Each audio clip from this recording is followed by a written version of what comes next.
Olá, sejam todos muito bem-vindos ao podcast Direito e Justiça. Eu sou Marcelo Benévolo, jornalista e advogado. A cada semana eu recebo aqui dos estúdios do Pod Estúdio Natal um convidado especial para falarmos sobre assuntos jurídicos relevantes. Afinal de contas, o direito faz parte da vida de todos nós.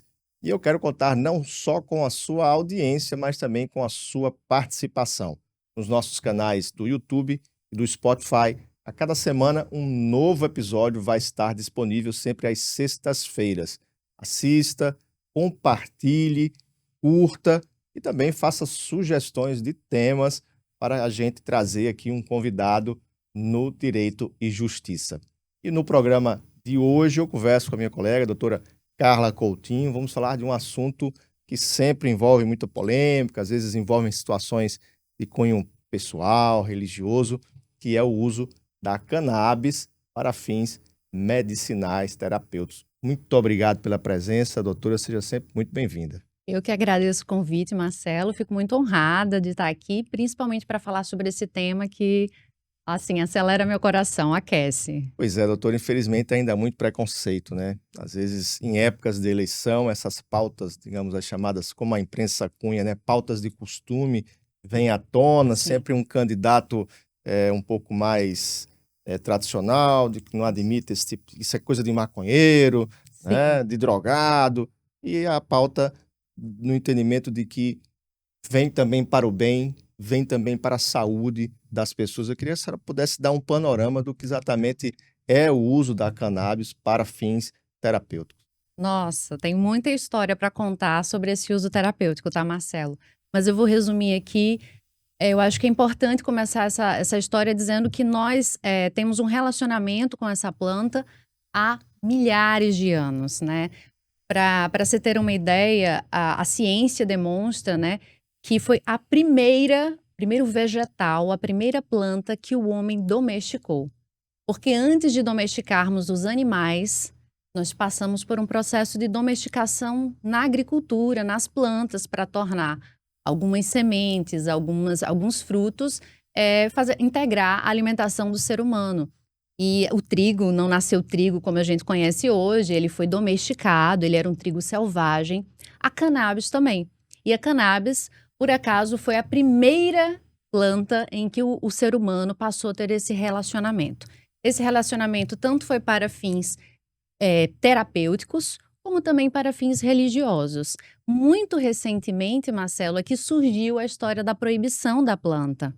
Ela data aí de 1930, década de 40, né? Década de 30, você ainda ia na farmácia, você encontrava o chamado cigarro de índio, né? Que ele era utilizado para asma, né? E para tosse. Então, você encontrava na farmácia. A indústria farmacêutica francesa, muito famosa à época, ela era uma das maiores fornecedoras desse tipo de medicamento para o Brasil. E existia, né?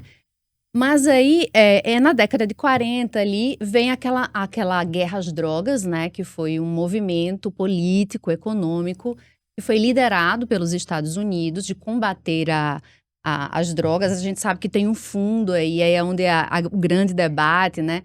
Qual é o motivo da proibição da cannabis? É coisa de menos de 100 anos, né? E qual é por que houve essa mudança de perspectiva, já que ela fazia parte da cultura, de diversas culturas? Um movimento, na verdade, de fundo preconceituoso, já não existia mais a escravidão, não era possível mais tratar os escravos como as pessoas que estavam no poder tratavam antes, e acabou-se criminalizando a cultura daquelas pessoas como uma forma de marginalizá-las. Isso às vezes dói nas pessoas e elas não querem admitir isso, mas assim, já tem não se trata de... É história, né? É uma história. E tanto que existe uma preocupação muito grande quando a gente está voltando a falar da cannabis para uso medicinal. Anos depois, né? Você falou 1930, estamos em 2025. 25, coisa de 100 anos, exatamente. Mas hoje a gente tem diversas evidências científicas.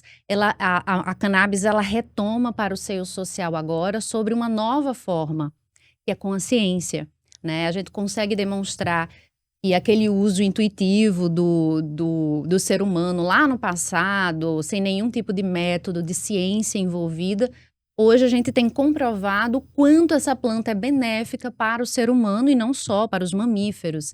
E aí a gente resume, assim, para resumir, hoje a gente está qual é a situação atual?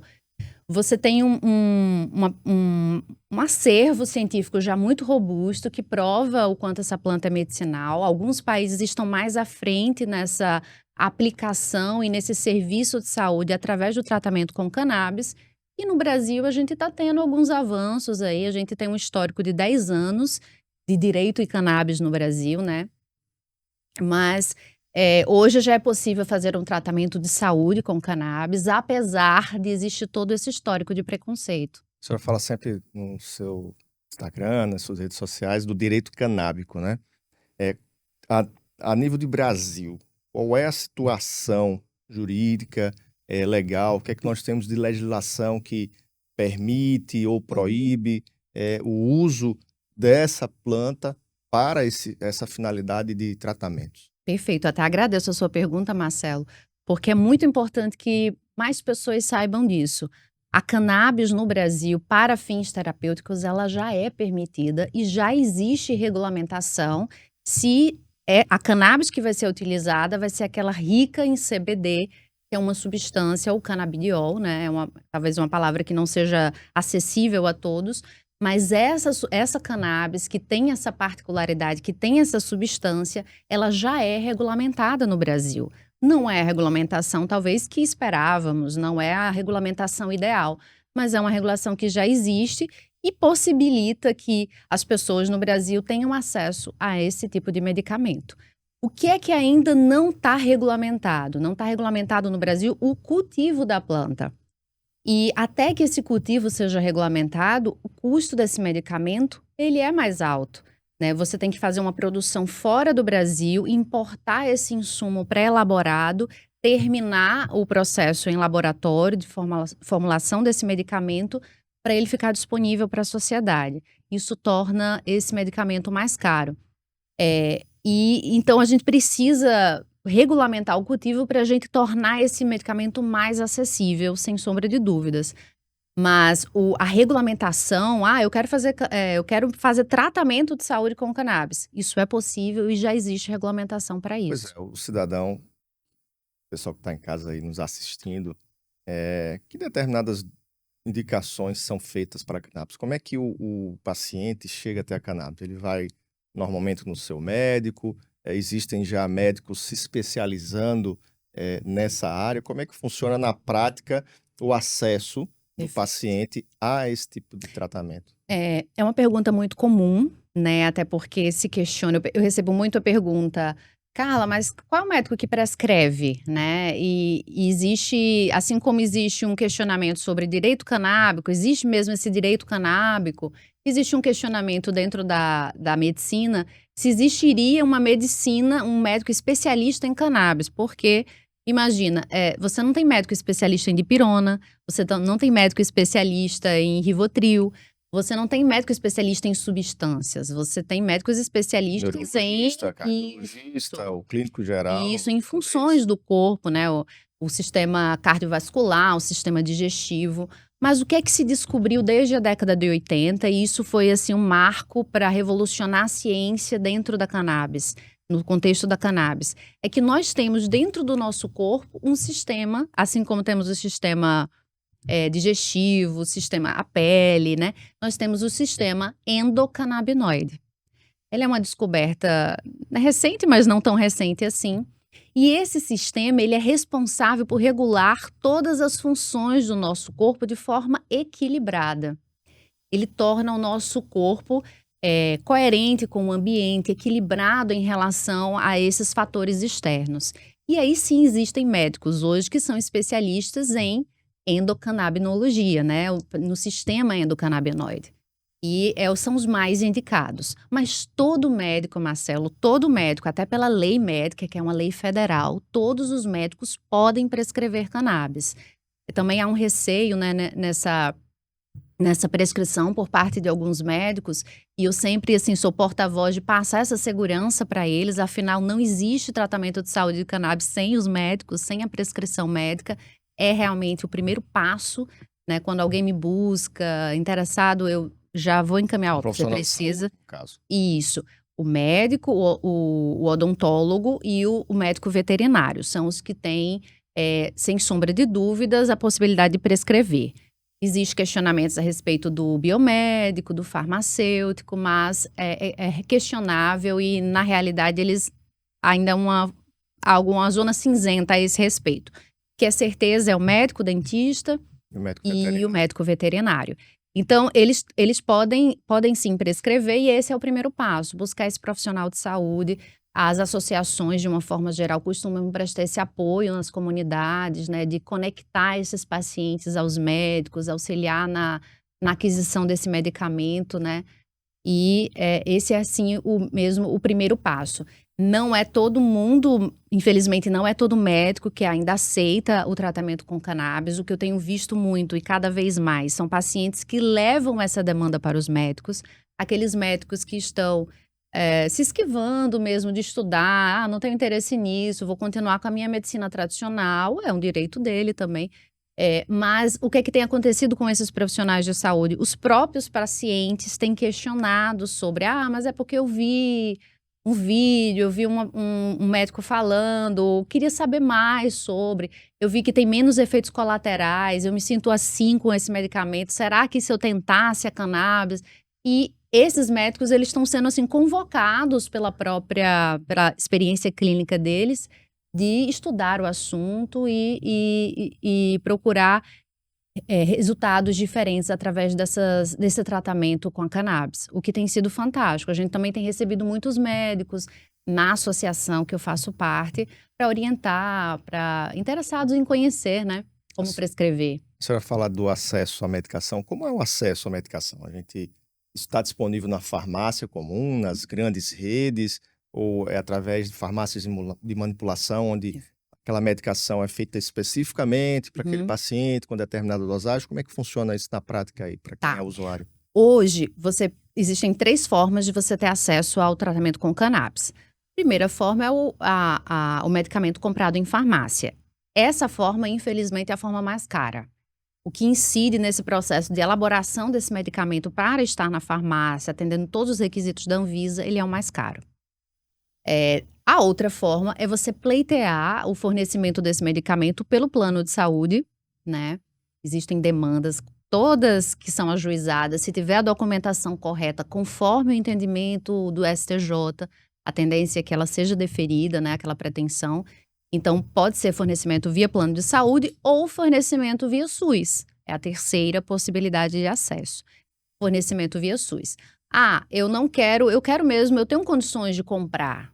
Não o da farmácia, que é muito caro, mas eu não precisaria do fornecimento do plano de saúde ou do SUS.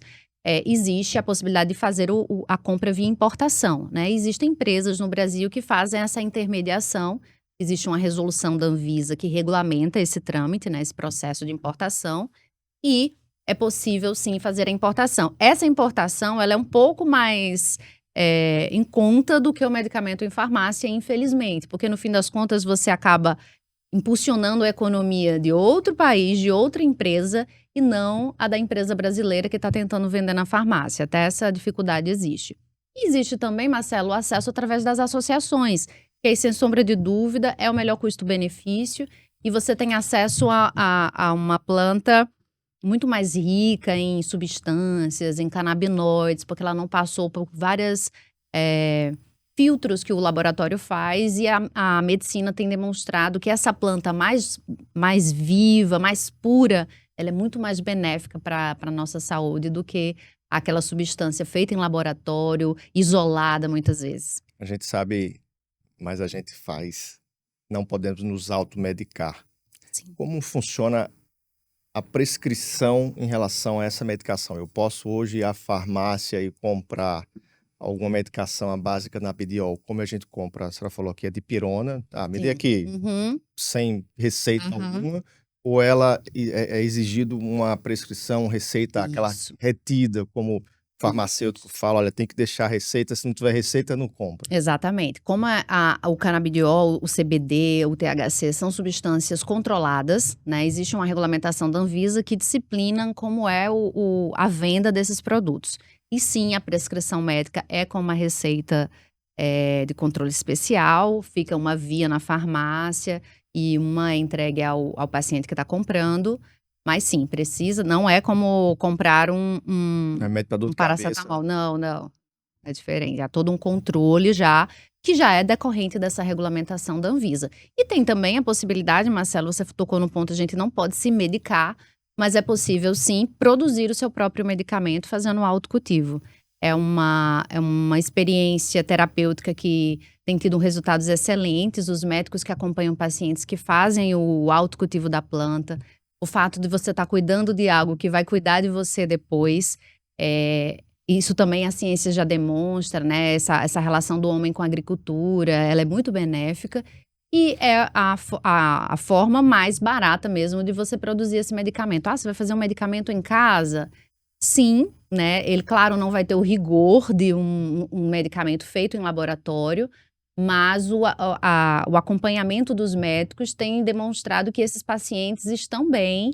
Existem mais de 10 mil pacientes autorizados a cultivar cannabis no Brasil sem nenhum histórico, nenhuma situação de fracasso ou de ineficiência ou de um efeito fatal, né? O que é muito importante colocar também, que a cannabis é um medicamento, é uma substância com baixíssimo risco, né? Medicamentos que nós compramos na farmácia, tarja preta, tarja vermelha, é o próprio paracetamol que você compra sem prescrição médica, sem receita. Ele é muito utilizado, infelizmente, para cometer suicídio, porque ele leva à morte. A cannabis, que você consuma um caminhão de óleo terapêutico de cannabis, o máximo que você vai conseguir é ficar com muito sono, com muita fome. Talvez você vomite por excesso de óleo, né, de gordura ali que você ingeriu, mas jamais aquilo vai levar à morte, à overdose. Então, assim, é um medicamento seguro também, né? E é importante frisar isso, porque com preconceito, acredita-se que é um... Vocês estão se drogando. Isso, não, um medicamento bastante seguro. Com relação a doenças, já ouvi falar do tratamento de Alzheimer. Que outras doenças podem se beneficiar pelo uso do canabidiol? De uma forma geral, eu sou advogada, né? Mas o que eu escuto, até por essa experiência, por essa vivência dentro do direito canábico, todas as doenças que têm uma relação com o cérebro, elas têm uma grande chance de ser tratado com cannabis. Por exemplo, Alzheimer, né? Tudo que decorre dessa relação dos neurônios, Parkinson, né? Porque toda a parte do sistema nervoso, as situações questão do motor, exatamente, as dores. A dor é um resultado de uma conexão de neurônios que está fazendo aquele caminho, fazendo você sentir dor. Então, inclusive, é dos assuntos, das enfermidades que tem mais estudos na cannabis para a dor. Dor né? crônica, que Dor é mais comum do que a gente possa imaginar. Isso, né? muito Somos comum. médicos, somos Pois advogados, mas a gente Mas a gente sabe, né? percebe, né? Então, para as dores, eu diria. E as doenças da terceira idade. Sempre também gosto de enfatizar: maconha é para velhos. A cannabis é para pessoas da terceira idade. Existe uma curva interessante mostrando que o adolescente, ao consumir a cannabis, ele vai ter uma resposta àquela substância completamente contrária de um idoso consumindo aquela mesma substância. O adolescente, ele vai ficar bobão, né? Ele vai ficar bobão, ele vai ficar prostrado, ele vai ficar preguiçoso. Tudo que fala-se no meio popular a respeito da cannabis. Essa é bem uma resposta do adolescente, porque ele já tem muita conexão no cérebro. Ali já tá, o cérebro dele já é muito ativo. Quando você dá essa mesma substância para um idoso, o cérebro dele, que já está ali descendo ladeira, as conexões já estão frágeis, tem memórias que ele não consegue acessar, porque não dá conexão.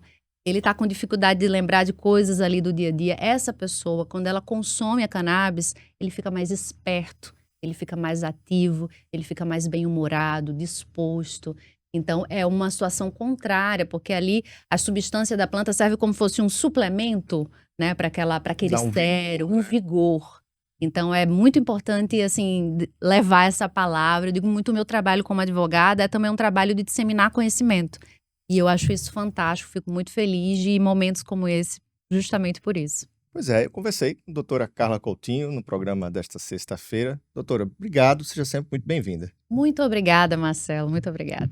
E a vocês de casa, muito obrigado pela sua audiência. Participem, curtam, deem sugestões e compartilhem o Direito e Justiça no YouTube e também no Spotify. Até o próximo programa.